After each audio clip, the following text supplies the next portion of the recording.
people think because somebody play for a club mean they'll be able to manage it just as well. No, no. I I mean, feel like yeah. I I saw mean, shots fired. Though. no. I mean, That yes. goes for No. each of our clubs. It's a Yes no. and no. Yes and no. Because but you had to have experience. Yeah, What's Zidane? Zidane going on win Champions League. He win the league. But Zidane had coaching experience before Madrid. exactly. Lampard only had a championship year in Derby, and then was Yeah. churned into Chelsea. Ole, who he managed Cardiff and get relegated. Never Oh, press pause. Ole used to manage the under 23s when after he retired. Yeah, Then he but went that Cardiff. Then he went Mulder. that's you need first team. Ole is the man who made Calana, just by the way. I don't doubt that at all. But Premier League and Norwegian League is two different things. Jonathan is a Man U fan. Yeah. Oh, I just Makes didn't sense. get up today. I didn't get up today. No, It makes but I sense. It mean, makes sense. I don't. I mean, I know they lost a final and thing, but I don't think that Ollie necessarily could get any real criticism after this season, though. Like, against odds on thing, though, they managed just to finish second, and even though it was like second 15 place points is of the not top. good. Second place is like last. So what were we gonna do with second? It's not good. No, but I if we I don't being want to be that guy where United finished second because everybody else was bad. But so no, but fair, right, I Including have to Ollie. agree with that, right? including But I us. mean, the thing is, right, at the same time, dog, we could all probably agree, dog, that in terms like if we had to list managers in the league based on their tactical ability and thing, he probably doesn't even crack the top 10, right? But what he actually does I crack agree. top three in, dog, is that he is a fantastic actual manager in terms of keeping everybody on side, keeping our dressing room happy, and keeping everybody on board with what is ultimately an extremely basic game plan, but keeping everybody happy. For all of United losing finals or semi-finals, I think you never really hear about discontentment coming up from the camp. That everybody actually backs Ole a that's lot. actually one thing. The players didn't complain half as much as they did with like Mourinho and other players before. Yeah, I mean, And that kind of unity, I could tell it all. Having a ex-player as your coach, I think that kind of unity that is lie on that ex-player does only last for so long. That could divide a fan base real fast. That could divide your dressing room very fast. And we Dog. see it with Lampard. We see it with Lampard. Yeah. yeah. So I think while I am not always biggest fan when it comes to his tactical ability, 'cause I really do believe, dog, that man is spin a roulette wheel before a game and they just choose something to try, dog. For sure. He is one of the best actual managers, dog, you know. And the truth is, dog, when you hear a lot of these coaches talk now, even when Mourinho talks, I think, they talk a lot about, like, yes, they are the manager, they are the face of the team, but they have a lot of tacticians behind them, Mhm. And I do think that Ole has the manager side down pat. Every man probably has some tacticians, you never know, though. But, like, in real funny, we talk about United, I think, because I actually thought that this week was kind of like coming together of the last couple of years of the fortunes between Chelsea and United. Both of them in recent years won a Europa League. United won one to get back into the Champions League. Actually, United wasn't really that recent though. That was 4 years ago. But carry on. no, Go, but go. let me make the point now, right? So they win it 4 years ago, and Chelsea won it 2 years ago, and both teams were looking to use that as a springboard to get back to the top of European football. And in that time, both of them spent about a similar amount of money. I think both of them have gone through two managers in that time period, and now we come out to the other side of it, where it almost kind of poetic in a sense that now United were back in the Europa League this year, lost the final in the same week that Chelsea were back in the Champions League final and won it now. Boy. And I think that speaks a lot about how well not just the teams have progressed, but how well the clubs are run in a lot of ways now. Boy. Well, yeah, You know? I was about to mention that because I see United fans complain a lot about their owners not being ruthless. When Abramovich not satisfied, he cut in the manager. Whereas Glazers would hold on until, and that this season is kind of a testament to that. I don't think so. Chelsea and United have two different histories and two different ways of how they run the club, especially in terms of managers. United style has always, historically, going decades and decades back, has been to give managers time. Chelsea, no. we could clearly see that Chelsea will chop and change. That's just the style. That's just how it works for them. United don't build success like that, clearly, as we could see from going between Moyes to Van Gaal to Mourinho in short periods of time. But correct me if I'm wrong, That's not how John. it's going to work. Correct me if I'm wrong. Ferguson had say in board meetings, no? Nah, Ferguson only probably now starting to get influence because Ole probably insists on it. I could tell you that for a fact. When he had now retired, he was just like, they just create like a ceremonial position for him, basically. That he was just there and that was the position, just to keep him in the club. And he was going through health issues and all that, but only now really, he probably started to come back into the fold in terms of making decisions and having an impact on certain things. No, yeah, that's a good point to what John made in the sense that the teams progress, but United progress kind of slower than Chelsea. Because even though United went one step ahead in the league, finished from third to second, in terms of trophies, it's kind of the same too. No, and I think like in terms of the squad too, is Well, there's last a they lot gonna of trophy, right? I think it's since what, it's been 2017? 4 years, I think. 2017, Since we were in the There's Europa no League. team backing. Figure coming up here and tell me about when last night team won a trophy. You No, need but a like I think neutral, they are, man. You need a Get them neutral. off. I think they are even similarities in terms of like where the squad is, because like if you all remember after they won the Europa League, they went looking for a DM to partner Pogba. They're still looking for a long-term DM. They went looking for a striker that summer. They went and got Lukaku. Now they signed Cavani, but there is a lot of talk about the long-term vision for that position. They went looking for a centre-back partner that summer. They still are looking for a centre-back partner now. You know, there's a lot of similar squad gaps in the team that were present even then. And whereas with Chelsea now, like I know people will watch the $80 million price tag and Havertz and watch Werner and thing, but for the most part, Chelsea, like City, don't get signings wrong. They don't get signed. Like you Well, could even since have since Marina came in, we don't get correct, signings. fair enough, Yeah. right? But they even the flops still produce something to the extent that they even produce money. Like for those who are like more casual viewers, I don't follow Chelsea, I think Chelsea got 51 million from Morata last year. A lot of people deemed him a flop. He literally paid for Werner, Yep. you know? The way that Chelsea are run, the way City are run, the way that even Leicester are run with less money are examples of how modern day clubs need to be running, you know? And the sad truth is that clubs like Arsenal, clubs like Man United are falling behind the curve in those respects because of a lot of ways that they keep in from how they used to be run long time. And it's kind of ironic that those were the two teams that were dominant at the early 2000s, and now they look well, not so much United, definitely Arsenal, but look to be moving away from that dominance. United still in around it, but you still feel like if United were run a lot better off field than on field, it would have reflected because not for lack of talent, being real. For all the fight out, there's all the fight out Pogba. I think he had an excellent season. I think he was fantastic for the most part post-COVID when he got the COVID. When he played though, Bruno, one of the best players in the league. Cavani, one of the best strikers in the league. Maguire, for all the meme he is, was one of the best centre backs in the league. Juan Bissaka, can't attack, but one of the best defensive fullbacks in the league. There's a lot of good core there, but yet it still doesn't feel like if they finish second, but they don't feel like they can compete for the title yet. And that to me speaks to more about the squad building than anything else and the development of the club. Yeah, squad and transfers for sure. I think in recent times, Chelsea and City not only get their transfers right, but they cash in on men at the appropriate Correct. time. Mm-hmm. Yeah. And that's why the club is run well, like for personal example, right, dog, when we lost the Europa League final that year, Lacazette got like 20 something goals in all competitions, 15 assists, something like that. Barcelona was rumored that they wanted to pay 65 million for him, dog. And then we decided to turn that down. A good squad, a good club understands that you have an unbalanced squad. You have two strikers in the club. You can't make a profit on when you sell them. That is what a club like Chelsea would do. That's like what a club like City would do. The Arsenal holding on to this man for too long. Martial has been false starting his career for how much years now? How long now United should have probably done cut ties or just started something new with somebody else. But they're still holding on to him while losing market value. That is not a well-run club.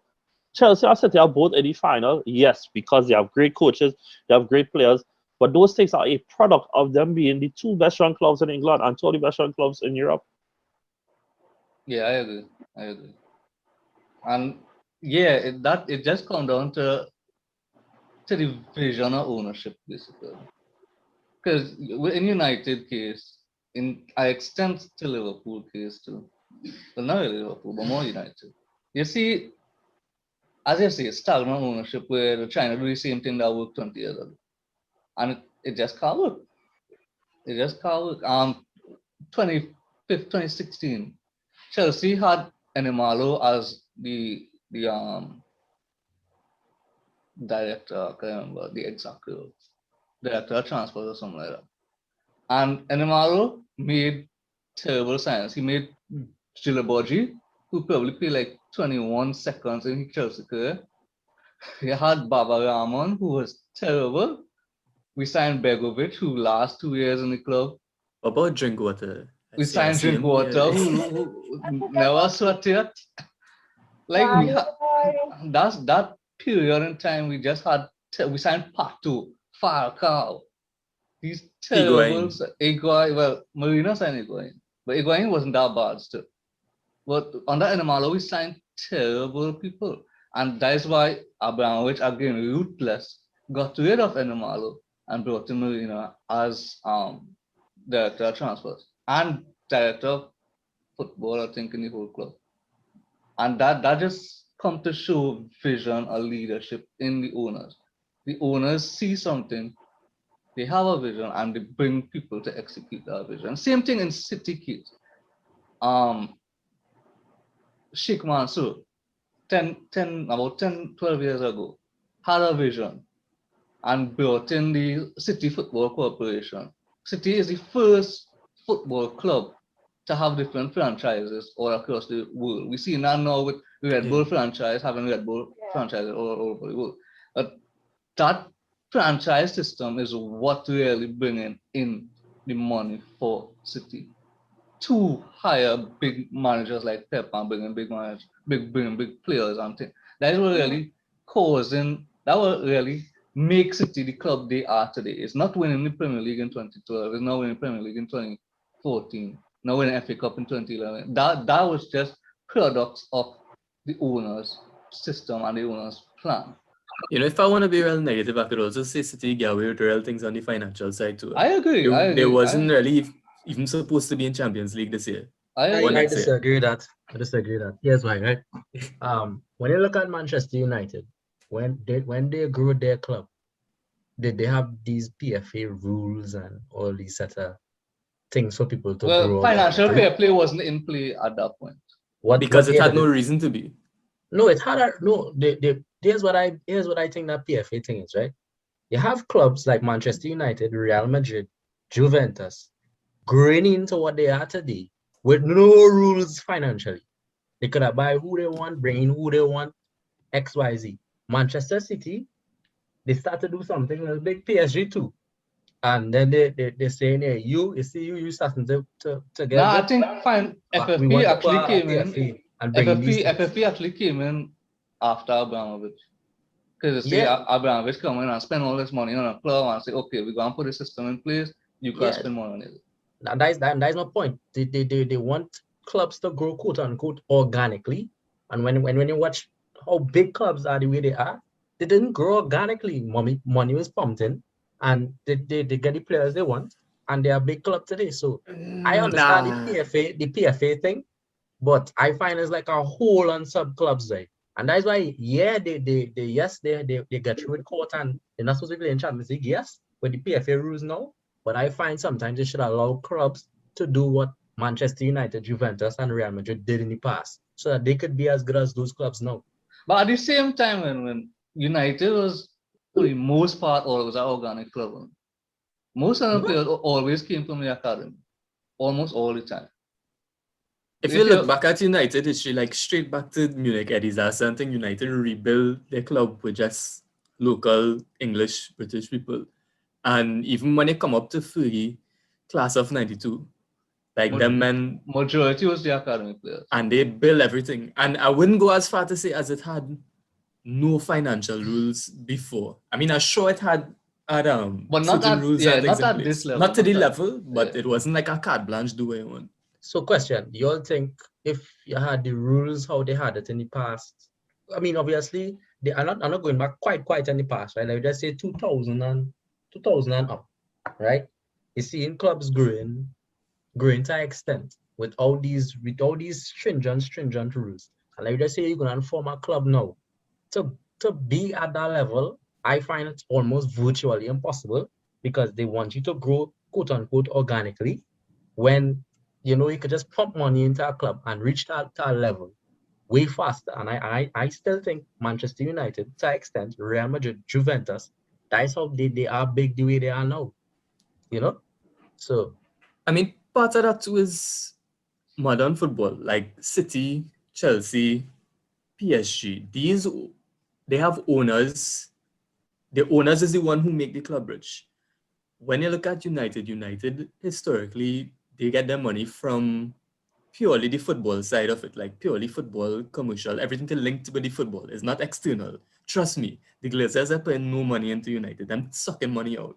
So I think it's just the modern environment that have all these rules coming in play where you have these huge owners pumping money from non-football sources into a football club, a football base, that they forced the UEFA and whoever to have these rules to control that kind of situation so that football could basically still exist and we end up with a Super League. But I mean, to an extent, you see, the thing is, though, in a large way, though, FFP is a fast now, boy, because the truth is, though, is that what I have learned as a man who supports a club that spent years and suffered for it from when we were at the peak of football, that spent years listening to these rules and things, that it is way better to break the rules, take your fine, take your transfer ban, whatever, but get who you want to get inside of, because it genuinely does not matter. Atletico Madrid got a transfer ban. They have 2 titles in the last 7 years, though. Chelsea got a transfer ban. Hello, we talk about the reigning European champions.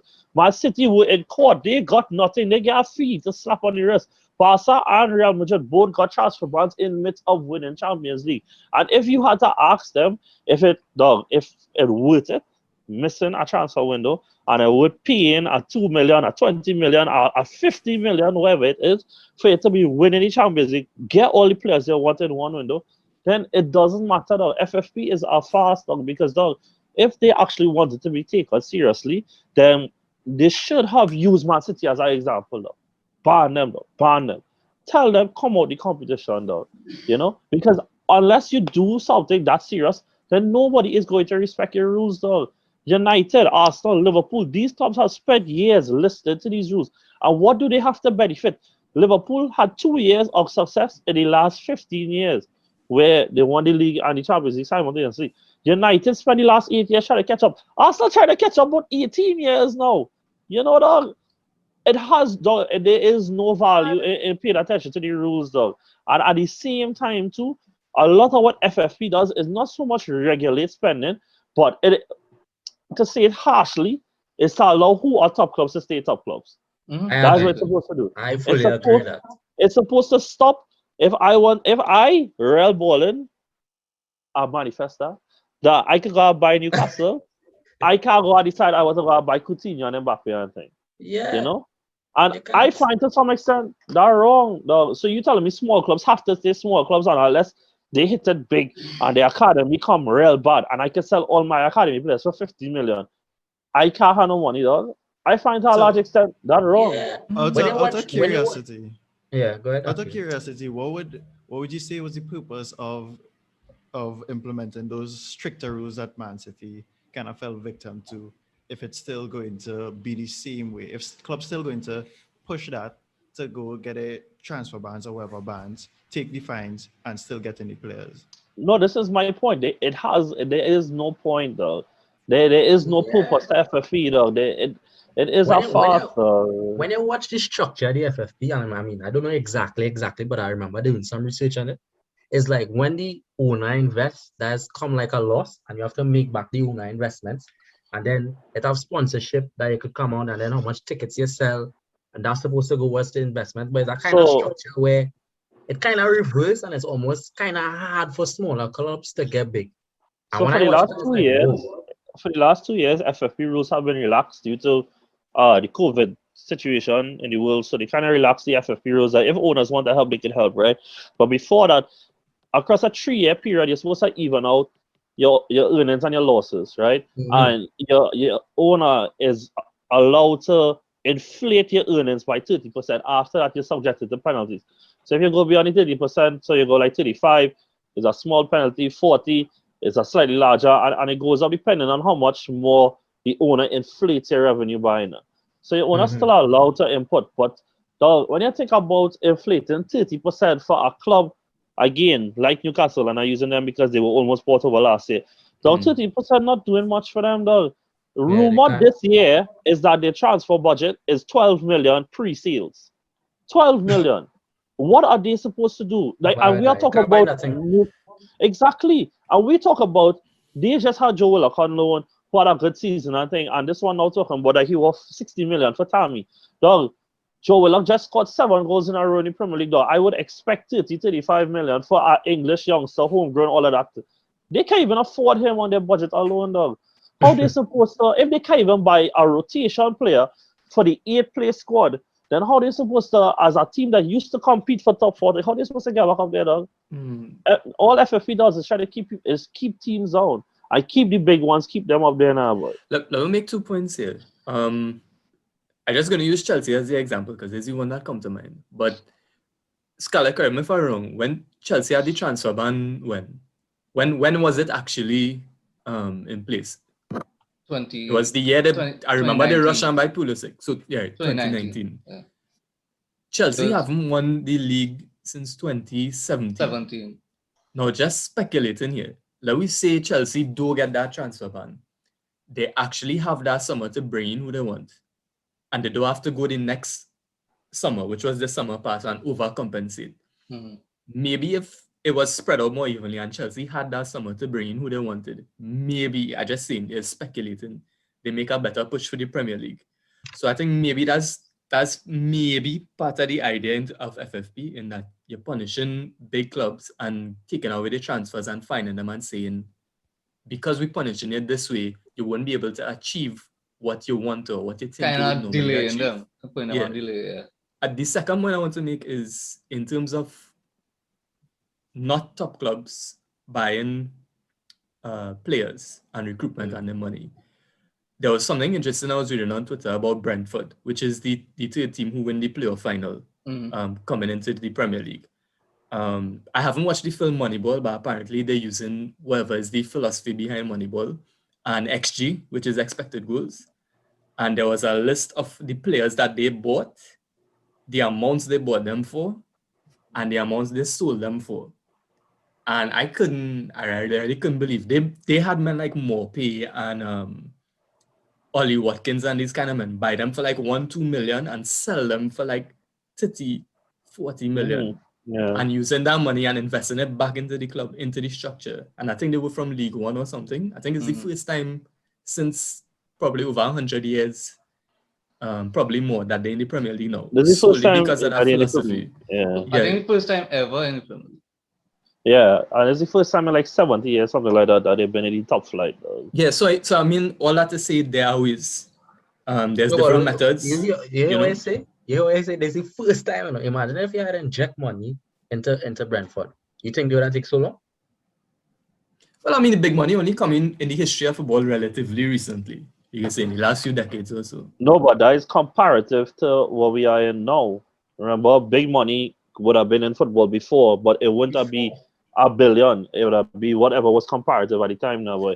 But the next thing too is, right, dog, is that you see in Brentford. And the thing is, I have been watching Brentford since last year because I heard this rumor that they don't miss the transfer window as well. Like all their strikers is a real workout. Like Ivan Toney set the record this year for most goals in the championship ever. And the thing is, dog, you're seeing that it worked for them. And it has worked to an extent. But then now they're going to come the Premier League. And while the disparity between a championship club and the bottom 6 in the Premier League might not be that big, though that disparity from when you go from the big 6, rather not the top 6, but the big 6 in spending to the rest of the league, It's massive, though. Leicester trying to claw back that disparity for years now, though. And yet, they still managing to finish outside the top four, though. They still managing to finish Well, outside the I mean, top if you four. ask me, that's more management than squad, but And injuries, but it's injuries because they can never deal with their injuries because they can never have a big enough squad with the quality required now, boy. You know, look how James Justin get injured, dog, and they literally had to change their entire shape because of one injury, dog. You know, compared to like City, dog. If oh God, who was? If anybody get injured, if Maris get injured, Bernardo Silva go there. Anybody get injured, don't matter. City is a It don't special case. matter. Them are two All stuff. right, forget That's City, what dog. I'm saying, Arsenal and all, dog. crazy. Arsenal who are Look not at that good, spiral dog. for the corner there now. Dog, Arsenal who not even that good, dog. If Saka get injured, we have Pepe, dog. Man United, dog. If Rashford get injured, you have Martial, dog. But it's still, while yes, these men are obviously not as consistent as the starters, dog. You don't have to go and change the whole side for these men. Dog, these men get one injury, and all of a sudden, it had to change the whole system, dog. Vardy had get injured, and yeah, Iheanacho come good. But we all have been watching football here. We know Iheanacho has not been coming this good all the time. This has been, it just happened at the same time, you know? I think about this in the case of Wolves as well. I feel like if Wolves didn't get an injury early on, they could have Exactly. been very Exactly. serious. They could have been a And serious threat this season. exactly, these clubs get one or two injuries, and all of a sudden, dog, it is massive, dog. Madison had an injury in season 2, dog. You know, these big clubs just get injuries, and it affects their ability to compete for the title. But their floor is the top 4, top 6 now, boy. These middle-sized clubs get injuries, and then their floor is becoming all kind of 8, 10. Wolves come 13. Wolves lose one man. Yeah. Wolves lose Raul Jimenez, dog, and they come And 30 that to was something it. in the league. Yeah. You know, dog? So that is where the disparity comes in, and not just their starting 11, though. Look at Grealish, dog. Grealish get injured. Aston Villa was a kid, sure, to get top 6, dog. And then all of a sudden, they just fall apart. They couldn't get wins for months, though. For months, though. You know? That is where the disparity is shown now, boy.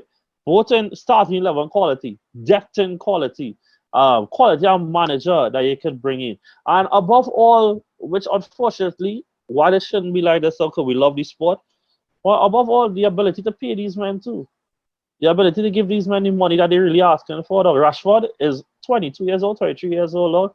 And he's on a bigger contract than most professionals, dog, at 250,000 a week. You know what I can do with that money, dog? You know, dog, you get what I say, you know? Rashford has that at play as a youngster who got rewarded for coming through the academy. He isn't even in his peak yet. So what is he going to get at his peak, dog? He's going to get 350. He's going to get 400,000.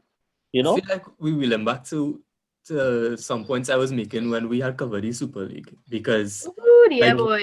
you're Really. saying like That's you true. want to see the smaller clubs, you know, have the same advantages as the big clubs, that the big clubs shouldn't be running everything.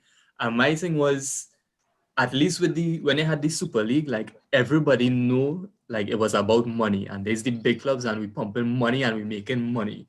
Right Yeah. now, how the structure is now, people still have this, we still halfway in between, well, it's football and everybody what a dream, and then but men had to get paid and the wages is this much and everybody want to make this much.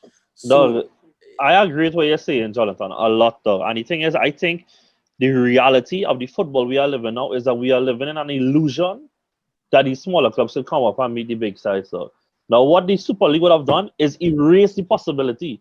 But right now, we live entertaining the possibility, like how in the Champions League every year, Ajax could pop up, Atalanta could pop up, a Porto make quarters. So, and while us as a neutral watching that, and somebody will say, "Well, dog, a small side is popping up every year, ting, ting, ting." But dog, when you go and ask these small clubs, though, they doing it once every 10, 15 years. You think they want that? They want it sustained. But they can't get it now, boy. And that is the disparity at the end of the day now, boy. So you think without FFP, the gap between smaller clubs and bigger clubs would be smaller? I think it is possible, granted that there are owners that willing to invest. Like, I think that apparently last year when the Sheik wanted to invest into Newcastle, apparently the top 6 they block it. stopped them. Yeah, they blocked him, though. You know, Yeah, and dog, look, them keeping the money in England, you know. Them don't want nobody else getting money. That's what we doing there. No, but dog, at Yes. the same time, dog, UEFA not backwards, dog. The whole argument that the ESL had too was that UEFA are hoarding money that is rightfully the club's own, dog. You know You know what? how it Everybody is. was it's for the money. Everybody doing it for the money. You're going to kill this. So these leagues not doing it for the money. Yeah. Exactly, All of dog. a How it sudden, is that when Perez called out UEFA and said that y'all are holding $1 billion that is rightfully club's own, all of a sudden they didn't have that money before at all, but all of a sudden the money is there. All of a sudden he admit that yes, we have money because that's how they get the English clubs to come back. Mhm. They told the English clubs that we will give you more incentives. So how it is that all of a sudden when you're under track, the money is there. But you're telling me, dog, that last year, and I know I ranted, I'm really sorry about that, but last year, Leon made the semi-finals of the Champions League, dog, right?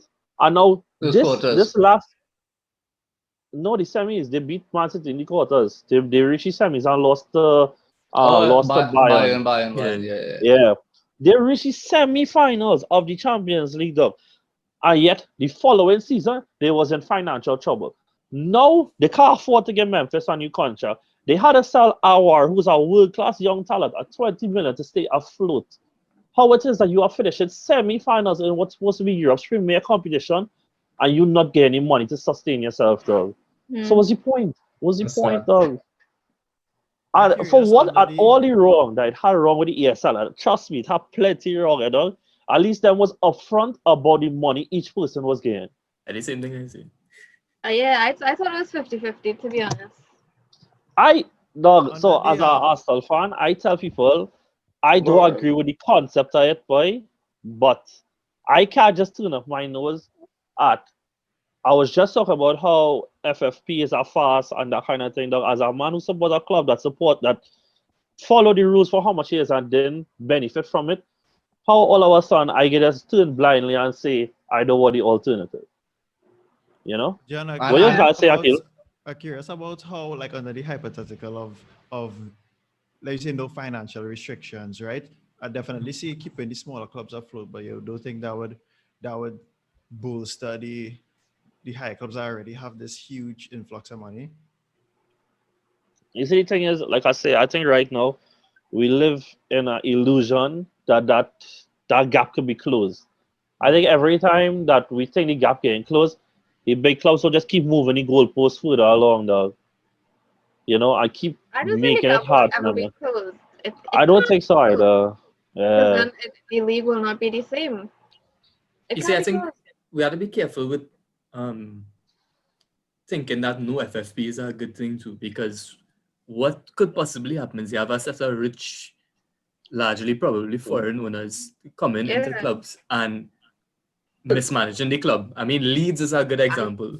Leeds I, from the early 2000s was making correct. Champions League Very correct, dog. That's semi-finals. a Money was Yeah. fantastic pumping through example. Leeds and mismanagement, and the whole thing just crumble, and you almost lose a whole club, a whole storied But Yeah, club. but Jonathan, you had to watch too, eh? Just to add, I find at the end of the day, it is a business and there is risk. You could go and buy XYZ and lose at the same time too, eh? A massive loss. So it's not like we spend a set of money and we're gonna get through. You could lose. So it's really we should make it more free market than this set of rules with the FFP. Because I find this so this idea we could grow organically again. It nah. exactly, and the thing is not as Jonathan rightfully said, is not lack having no FFP is the answer, but it's having an FFP that people actually feel like there's value in listening to. That when you break the yeah. rules, there is actual substantial punishment. Because as we have seen, as I pointed out earlier, a lot of clubs break the rules and they benefit for it in the short, in the long term, for a short term bend now. Boy. A little fine, a little chat dog. Barca went and signed Suarez, Rakitic, some defender who are carrying off the top of my head, and somebody else to make that side where it was to when they travel though. They got banned after. All if you them cared off at that point, after they win the sextuple again, you feel they cared of them no business dog. I And them kind of don't feel like do the rules put in place for this very purpose. Like everything, if we're being yeah, real, everything revolves around money. So if they know that Lama come up with a bunch of rules that only going to affect big clubs, small clubs have nothing to do with it. They go inside here because they have no money first to begin with. So I know at the end of the day that these big clubs don't mind passing me a little 20 mil just to get the players they want. They don't mind paying that fee because they know they need to do what they need to do to stay afloat. So as I say, as all of us actually said, it is all about the money at the end of the day. So like we might be thinking, okay, what they could do to revise the rules to make it fair to everybody, but that is not their agenda. Their agenda is to keep the top clubs paying so that they keep afloat with the money they get from it. It was never really about closing the gap for them. It was about them getting more money, but trying to seem fair. And the thing is, when they took Man City to court, that was the only time I felt like, so maybe it was so UEFA. shocking to me. Yeah, I was like, okay, they go into court, something might actually come out of this, but then. And in the end, it was nothing still. And I actually think the fact that nothing came out of it is why clubs like Real Madrid City, they felt like they could hop out with this ESL. That they felt like they had the power at that point. I think that court thing was a joke. I think that was just them coming together with City and saying, here, well, we're going to make a scene, on a little court close, come out, rile up the people a little bit, and nothing came out of it. Because look how long the court case actually take to escalate into something. And for us even hear what's going on with it. That was never a serious thing. But to add to the court thing, I think the issue with Man City was, I can't remember, I did research a long time ago, was something with the Etihad and something with his brother owning another, something similar, and his brother funding, he used his brother funding with the company he had and run it through the Etihad, and you shouldn't have relatives.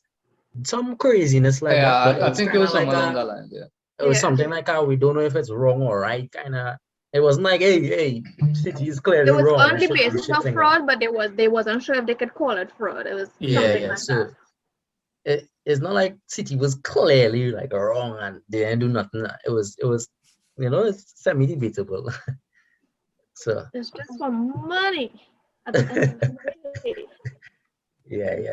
Well, I find them can slip me a little money, and I guess that spew a little propaganda on their behalf and say, yeah, no, UEFA is weak. Them have men doing that, you know. All they have money. No, Jonathan, you say that though. And this is why I stopped listening to ESPN and everything though. I genuinely just listen to these big podcasts and everything though. And I just feel like them as pencil pushers for these competitions though. That them don't ever speak out though. Ever though. Are we here? Why are we not on TV? Because them getting paid to push their agenda. We not getting paid to do that. We out here bashing them for free. Yeah, true. Yeah. Correct.